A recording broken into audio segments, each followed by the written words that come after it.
Hello everybody, how are we doing? It's Heather with Belle's Library. Welcome to my channel and another video.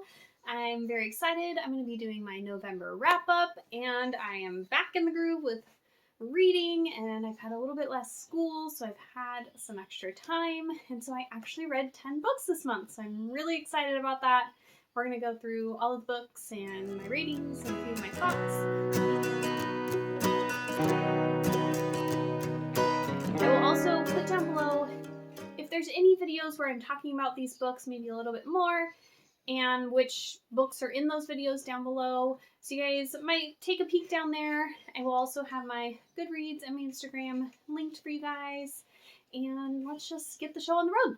So let's go ahead and run through a few stats really quick, and then we'll get into the books. I actually had a really good reading month this month. I had 2 5-star reads and 8 4-star reads. I had nothing below 4-star, which was incredible. I definitely either picked some really good books or I just was in the mood and really enjoyed everything. I don't know, but I am loving that. I love that. So a few more things. I had 6 YA books, 1 new adult book, and 3 adult books this month.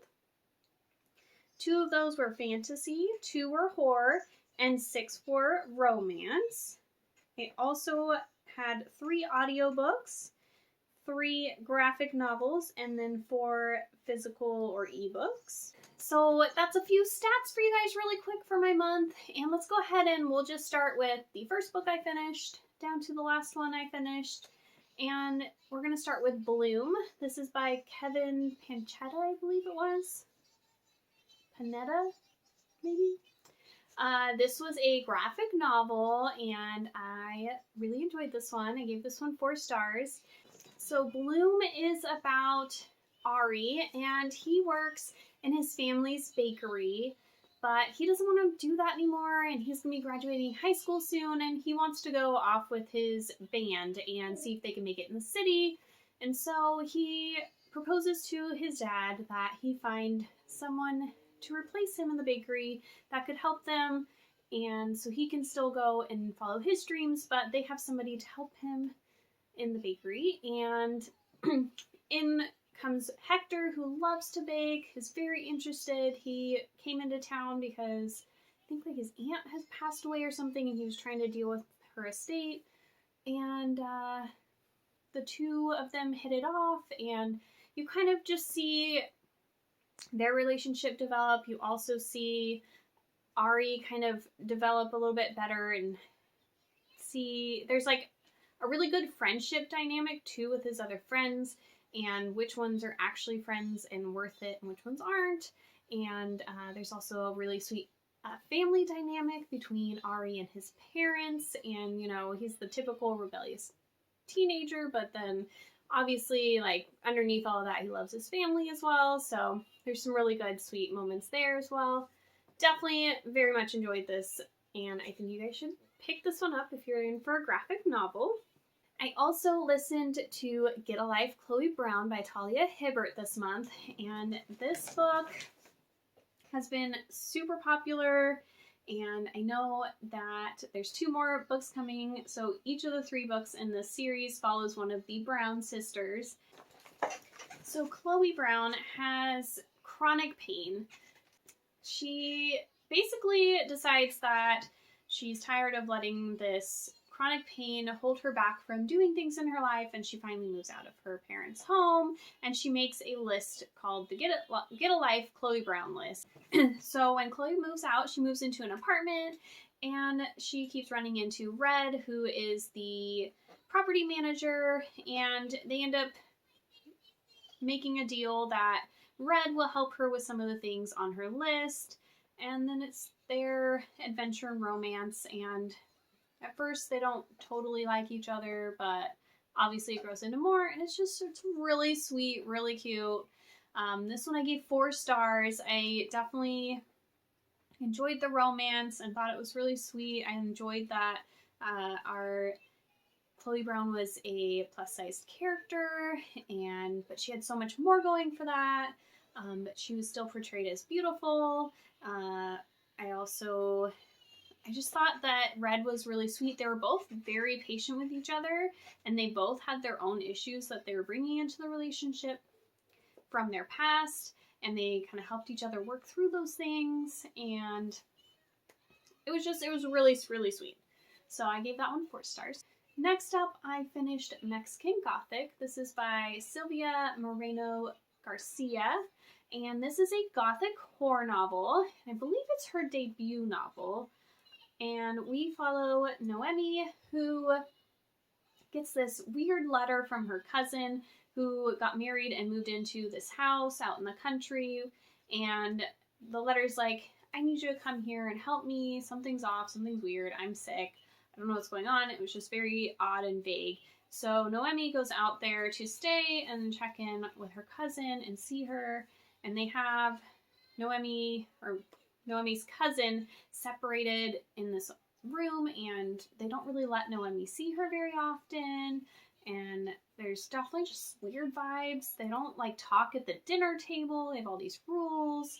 And I really enjoyed like some of the scenery and environment and the creepy feel of this book. I definitely appreciated that it didn't go like a normal route. Like there's hints throughout the book like that the author's going to go a certain way, and you're just like, she's not really going to go that way, is she? Because that's just super obvious. I don't know. So I definitely took a different route, which was good. I don't know.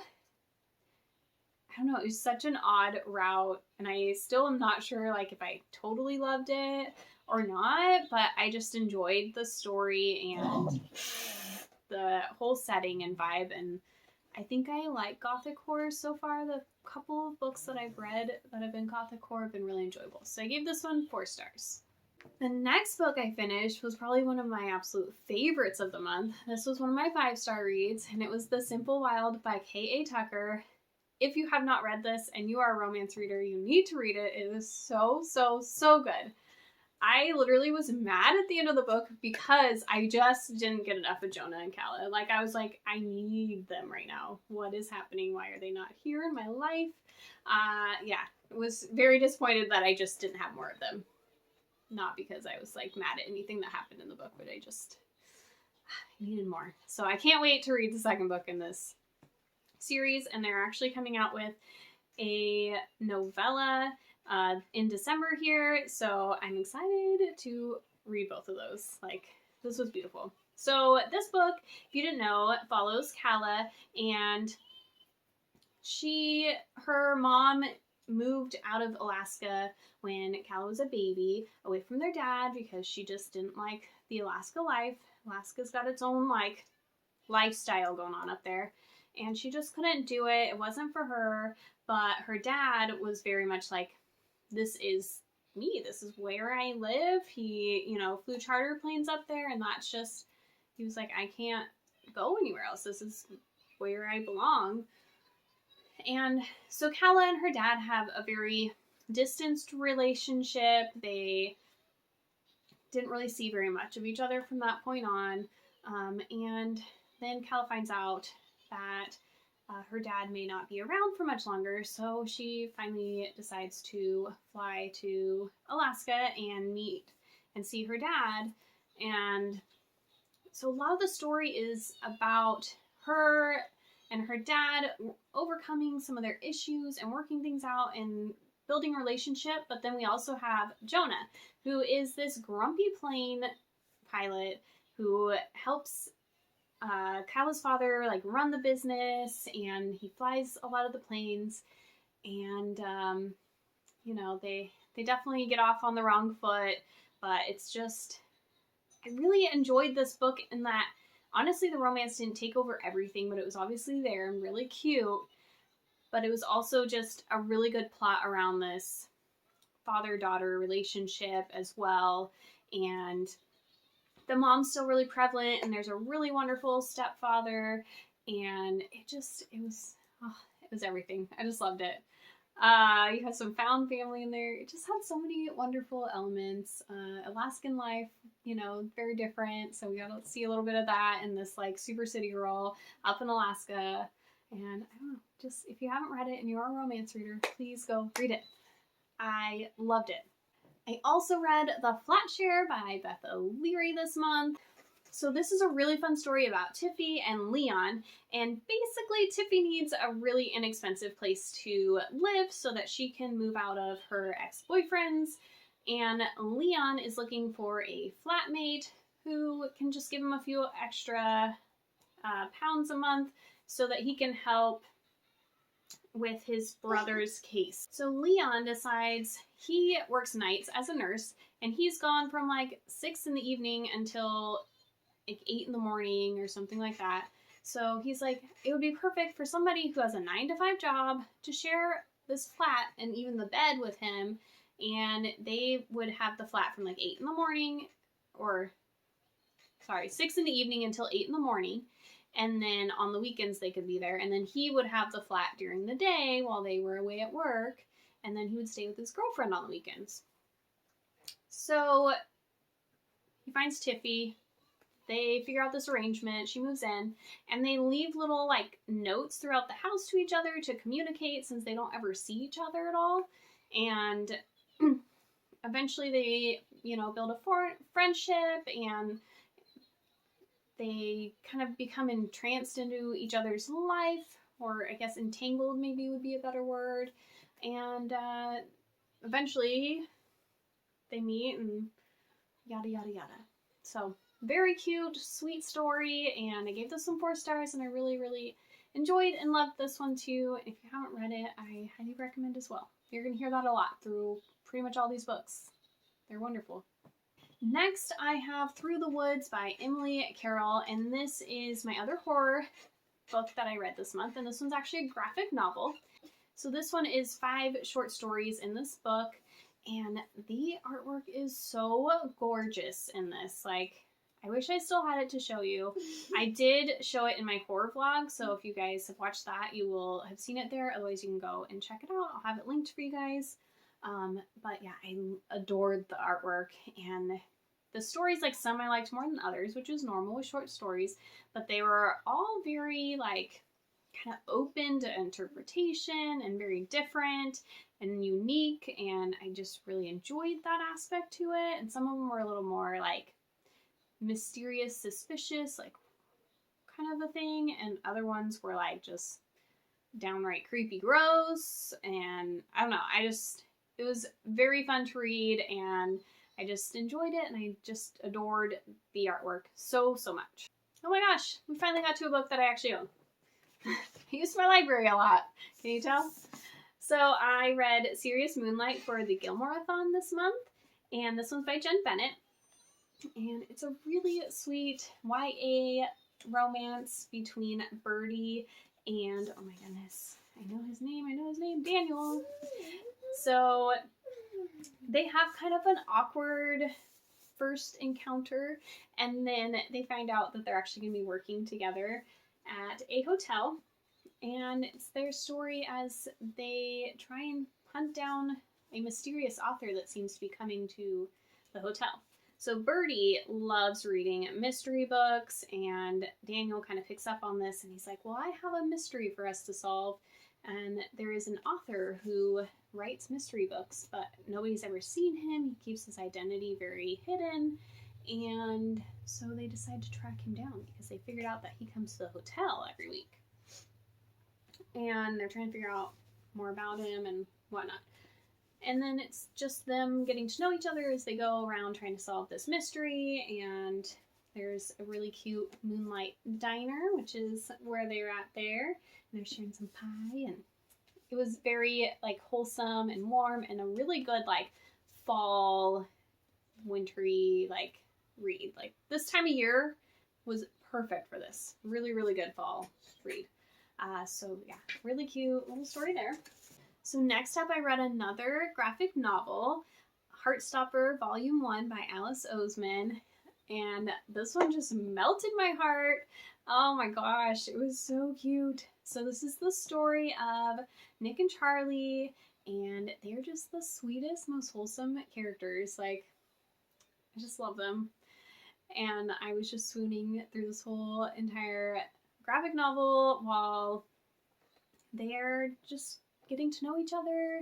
So Charlie is a sophomore in high school, and he came out as being gay and was bullied for a few months, but he's now like a little bit older and past that. I think he did that like in his freshman year or something. And then we have Nick, who's a very soft-hearted rugby player, and he becomes friends with Charlie when they have a class together, and then he convinces Charlie to join the rugby team, and they start spending more time together and build a friendship and maybe a little something more.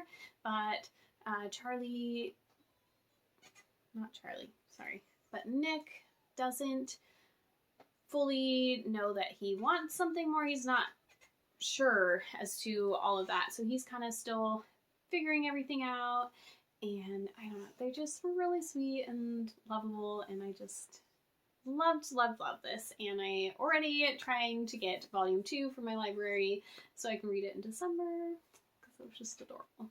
Obviously I was in a major romance mood this past month because I read almost all romance books and graphic novels and stuff. So next up, I finished A Reaper at the Gates by Sabaa Tahir. This has been one of my favorite YA fantasy series that I've been reading this year. This is the 3rd installment, and the last one is coming out on December 1st, which I believe will be the day this video goes up. So I'm really excited. I'm all caught up and ready for the last book. I can't really like say a ton, obviously, about the 3rd book, but I will say that Helene is quickly becoming my favorite character ever in here. And I also really appreciated that Karis, who is our villain, was way more involved in this, and like we got to know her more. And I just love a good villain. Like when the villain is just like awful and mean and vicious and you're just like, I want you to die. Like, I love that. I think it makes it so much more interesting and intriguing, and you're just like so much more into the story. And so I really appreciated that we got a little bit more of her. And yeah, Helene's just like definitely become like the best ever. I just love her. She's beautiful and wonderful. Definitely enjoy that she's just front and center for you. So I'm not going to say a whole lot more about that. Just because it is that 3rd book. I also talk about this book a lot because I have been through 3 books now. So I did talk about that one and started reading it during the Gilmoreathon. So if you guys want to watch that vlog, you can hear a little bit more about that one. Oh, and that one was my other 5-star read for the month because I love that series and they've all been 5 stars for me. So the last book that I finished was Lair of Dreams by Libba Bray. This is the 2nd book in the Diviner series, and I gave this one a 4-star, which I think is what I gave the 1st book as well. I adore the setting of this book. So this book is set in the 1920s, and we're in New York City, and we just have like the speakeasies and the flappers and the partying and the fun, and I don't know. The 1920s is like my favorite era, and I just love it. My wedding was actually 1920s themed, so I just can envision it in my brain, and I just want it. Anyways, so obviously I really love that piece of this book, but it also is really interesting because it kind of takes this paranormal fantasy side and adds it in with some mystery book going on, and also like a historical fiction feel. What happened? So we're following this group of diviners who have certain abilities, and they essentially solve some kind of ghostly mystery in each of the books. It's always harder to explain a sequel because you don't want to give too much away, and you can't really talk about the book without like spoiling anything. So I hate talking about sequels. Anyways, it makes me not want to read them, even though I don't want to read them. I just don't want to talk about them. Okay.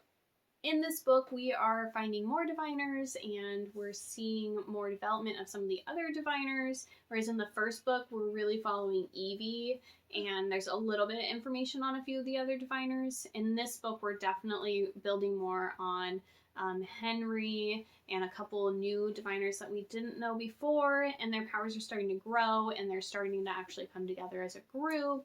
And so we're just getting a little bit more of that. So I'm really enjoying kind of the buildup of that and where this is going. And we're getting more hints of where we're leading to, but then we still have kind of the in-betweens as well, like where we're having our own villains and mysteries in each book. There's like this undertone of we have a bigger, badder person. I really enjoy the fact that it's just got a lot of fun elements to it. I like the kind of paranormal, magical feel. I love the historical fiction feel with the 1920s setting, and then like a mystery behind it as well. The audiobooks are really good for these. I've listened to both of these on audio, and they have some really good like background music, and there's like different songs incorporated into each of the books that it's just kind of good to hear the song being sang. I don't know, I just very much enjoyed this series as well. So I just had a really good reading month. I'm just gonna gush about all these books. You should read them all. Loved them all. And that is all 10 books for you guys. Hope you guys have a super wonderful, fantastic day, and I will see you guys soon.